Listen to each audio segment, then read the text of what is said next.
कटरा बाजार गोंडा। DIOS की औचक कार्रवाई में कई अवैध स्कूलों की पोल खुली।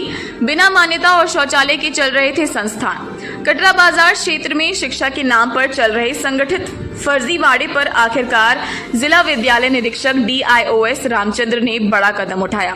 मंगलवार को हुए औचक निरीक्षण में कई ऐसे तथाकथित स्कूलों की सच्चाई सामने आई जो न तो शिक्षा विभाग से मान्यता प्राप्त थे और न ही मूलभूत सुविधाओं से लैस।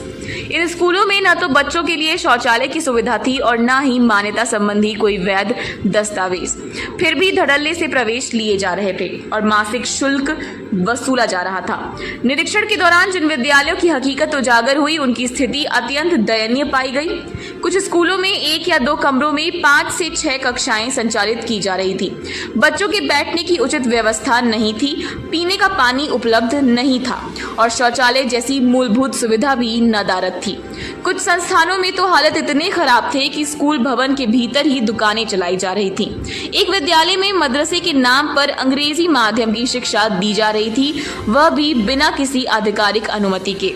DIOS रामचंद्र ने निरीक्षण के बाद स्पष्ट शब्दों में कहा, अब बिना मान्यता के कोई भी शैक्षिक संस्थान संचालित नहीं होने दी जाएगी।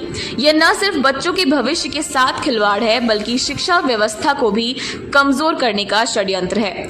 दोषी पाए गए संस्थानों पर शीघ्र ही कठोर कार्रवाई की जाएगी। उन्होंने अभिभावकों को भी चेतावनी दी कि वे स्कूल में प्रवेश से पहले संस्थान की मान्यता की जानकारी अवश्य लें और बच्चों को केवल मान्यता प्राप्त विद्यालयों में ही भेजें।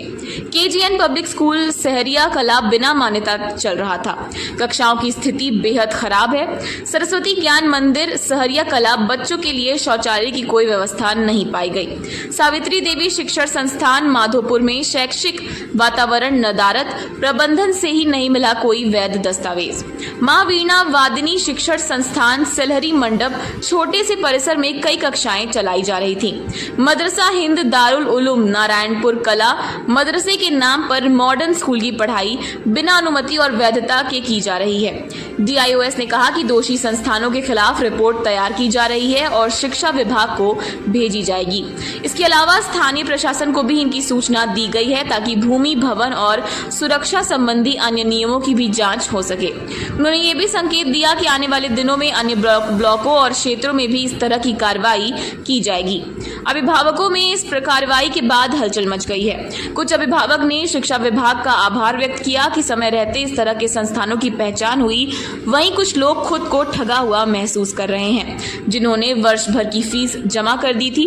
ये देखना अहम होगा कि शिक्षा विभाग की यह सख्त कार्रवाई आने वाले दिनों में और कितने ऐसे अवैध स्कूलों की पोल खोलती है। फिलहाल कटरा बाजार क्षेत्र में शिक्षा की गुणवत्ता और मान्यता के सवाल पर बड़ी बहस शुरू हो गई है।